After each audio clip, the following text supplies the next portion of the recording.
नमस्ते,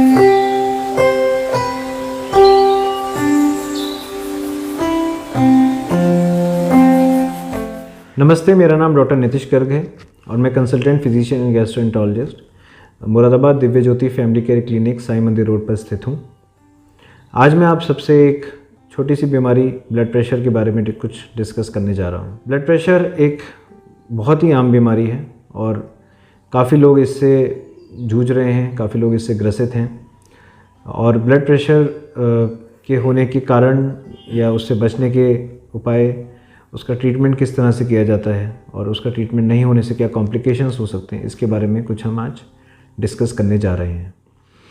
तो blood pressure अगर देखा जाए तो अधिकतर लोगों में जो ब्लड प्रेशर होता है वो या तो जेनेटिक होता है या फिर उसका कोई कारण नहीं होता है। कुछ एक गिने चुने केसेस हैं, अराउंड 15% केसेस जो होते हैं उसको हम सेकेंडरी हाइपरटेंशन बोलते हैं। सेकेंडरी हाइपरटेंशन मतलब कि उसका कोई ना कोई कारण होता है। अब कारण बहुत सारे हो सकते हैं, किडनी की परेशानी हो सकती है या फिर किडनी में जो सप्लाई करती है आर्टरी, रीनल आर्टरी, उसकी सिकुड़न हो सकती है।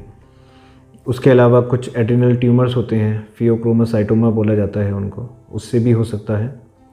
और कुछ हार्मोनल इम्बैलेंसेस, उसकी वजह से भी बीपी की शिकायत हो सकती है। साथ में होमोसिस्टिनीमिया या फिर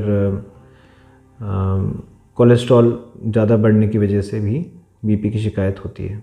उसके अलावा कुछ एक ऐसे फैक्टर्स हैं जो कि हमारी लाइफस्टाइल से रिलेटेड हैं, हमारी दिनचर्या से रिलेटेड हैं, जैसे कि स्मोकिंग करना, अल्कोहल लेना, नमक का ज़्यादा सेवन करना, हमारी सेडेंटरी लाइफस्टाइल मतलब कि ज़्यादा फिज़िकल एक्टिविटी ना करना, एक ही जगह बैठे रहना, एक ही जगह लेटे रहना, चलना फिरना कम करना, एक्सरसाइज कम करना या मोटापा, इन सब से जो है आपके ब्लड प्रेशर की शिकायत हो जाती है।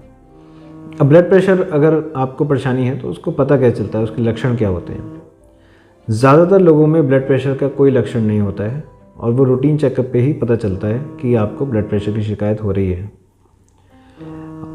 और कुछ लोगों में ऐसा होता है कि ब्लड प्रेशर की वजह से चक्कर आते हैं, सिर में दर्द होता है, या फिर ऐसा पाया गया है कि कुछ एक जो मरीज़ हैं ब्लड प्रेशर वाले, वो सीधे सीधे कॉम्प्लिकेशन में लैंड अप करते हैं। ऐसा हो जाता है कि फेफड़ों में पानी भर जाना या किडनी पूरी तरह से ख़राब हो जाना, जिसमें डायलिसिस की आवश्यकता होती है, या फिर हार्ट अटैक हो जाना। तो ऐसे लोगों में भी ब्लड प्रेशर होता है बट उनको पता नहीं होता है क्योंकि काफ़ी बार लक्षण नहीं होते हैं। तो इसलिए रेगुलर चेकअप कराना ज़रूरी है ब्लड प्रेशर के लिए। ब्लड प्रेशर अगर होता है तो उसके लिए क्या रूटीन टेस्ट कराने चाहिए? सबसे पहले तो आपको कोलेस्ट्रॉल अपना चेक कराना चाहिए। उसके अलावा सीरम क्रिएटिनिन किडनी को देखने के लिए, और एक पेशाब की जांच कि पेशाब में कुछ अलग से कोई प्रोटीन्स वगैरह तो नहीं आ रहे हैं, और साथ में शुगर की जांच भी करानी चाहिए।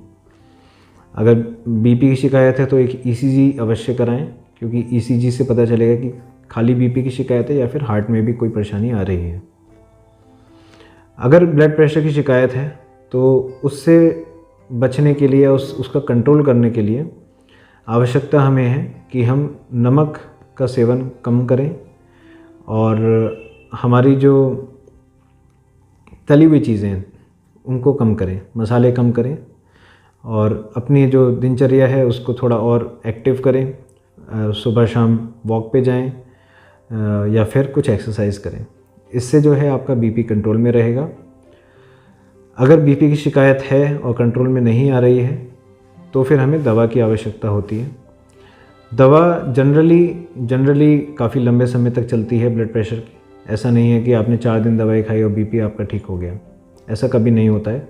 जितने टाइम आप बीपी की दवाई खाएंगे उतने टाइम ही कंट्रोल रहेगा, अदरवाइज़ फिर उसके बाद जैसे ही आप छोड़ेंगे फिर बढ़ने लगेगा। तो बीपी की दवा लंबी चलती है। बीपी का कंट्रोल बहुत ज़रूरी है, बहुत आवश्यक है, क्योंकि इससे अगर हम बीपी का कंट्रोल कर लेते हैं तो हमें आने वाली परेशानियों से बचा जा सकता है, जैसे कि heart attack, kidney failure, brain stroke, जो लकवा पैरालिसिस की बीमारी होती है, उससे बचा जा सकता है।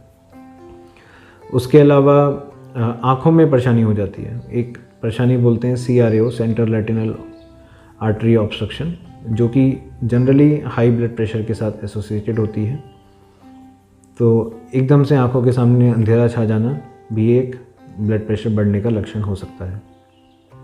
ब्लड प्रेशर का इलाज काफ़ी ज़रूरी है, और इसका अगर आपको कोई भी लक्षण महसूस होता है या लक्षण महसूस नहीं भी होता है, कि जैसा मैंने आपको बताया कि लक्षण ज़्यादातर लोगों में महसूस नहीं होते हैं, तो सालाना अपना ब्लड प्रेशर अवश्य चेक कराएं। और अगर आपको ब्लड प्रेशर की शिकायत है तो नज़दीकी डॉक्टर से अवश्य दवाई लें, और BP को समय समय पर चेक करते रहें कि कहीं आपका BP बढ़ तो नहीं रहा है। धन्यवाद।